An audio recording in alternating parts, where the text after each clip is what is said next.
Now, the government's quest to introduce quotas limiting the number of documented foreign nationals employed in certain sectors is now a step closer. This comes as the cabinet approved the National Labour Migration Policy White Paper. Unions have welcomed the move, with COSATU saying this will help with undocumented migrant labour into the country's economy. So immigrants and undocumented people are not supposed to be in construction, hospitality, etc., but they are. The news this week is a significant step in the right direction. Cabinet has approved the National Labour Migration Policy White Paper, signalling a clear commitment to addressing imbalances in our labour market. Now, I know some will try to spin this negatively, to paint it as some kind of attack. But let's be clear, this is about prioritizing South African jobs and ensuring our citizens have fair access to opportunities within our own economy. The unions, representing the interests of South African workers, have rightly welcomed this development. COSATU has highlighted the crucial point that this policy aims to address the influx of undocumented migrant labor, which can create unfair competition and undermine labor standards. This isn't about being against foreign nationals, it's about ensuring a fair and regulated labor environment for everyone and prioritizing opportunities for South Africans first. Now, let's be absolutely clear about what this could mean. The intention behind this white paper is to pave the way for quotas that would limit the number of documented foreign nationals employed in specific sectors like construction and hospitality, amongst others. The fundamental principle here is to ensure that South Africans are given preference for jobs within their own nation. It's a matter of national interest and economic sovereignty. I know some will immediately jump to the conclusion that this is xenophobic or discriminatory. But that's a disingenuous argument. Every nation has the right to manage its borders and prioritize its own citizens when it comes to employment. This isn't about closing our doors to the world, it's about creating a sustainable and equitable labor market for South Africans, particularly in sectors where we have a capable and willing workforce. Think about it.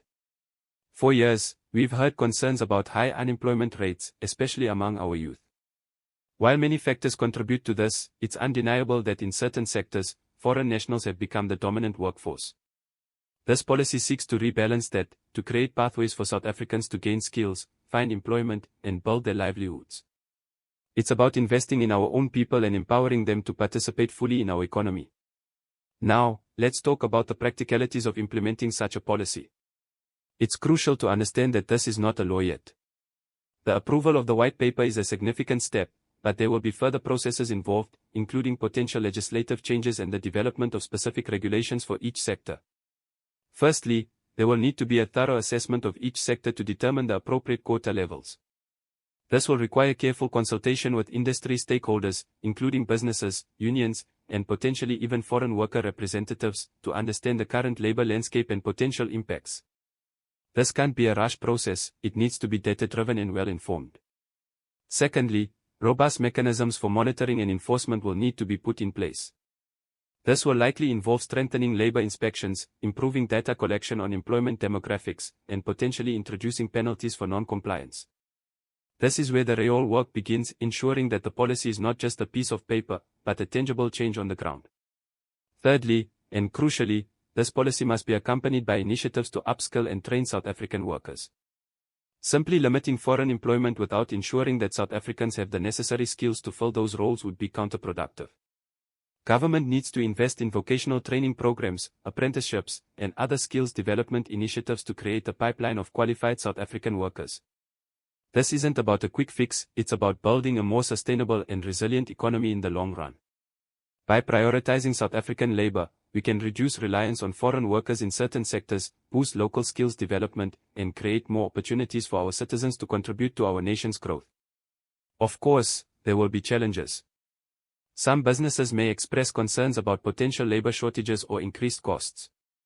These concerns need to be addressed through open dialogue and by ensuring a phased and well-managed implementation process. The goal is not to cripple industries but to encourage them to invest in the South African workforce. Ultimately, this move towards labor migration quotas, guided by the National Labour Migration Policy White Paper, is a positive step towards ensuring that South Africans are prioritized in our own labor market. It's about creating a fairer system, fostering skills development, and building a stronger economy where our citizens have the opportunity to thrive. This isn't about closing ourselves off, it's about investing in ourselves.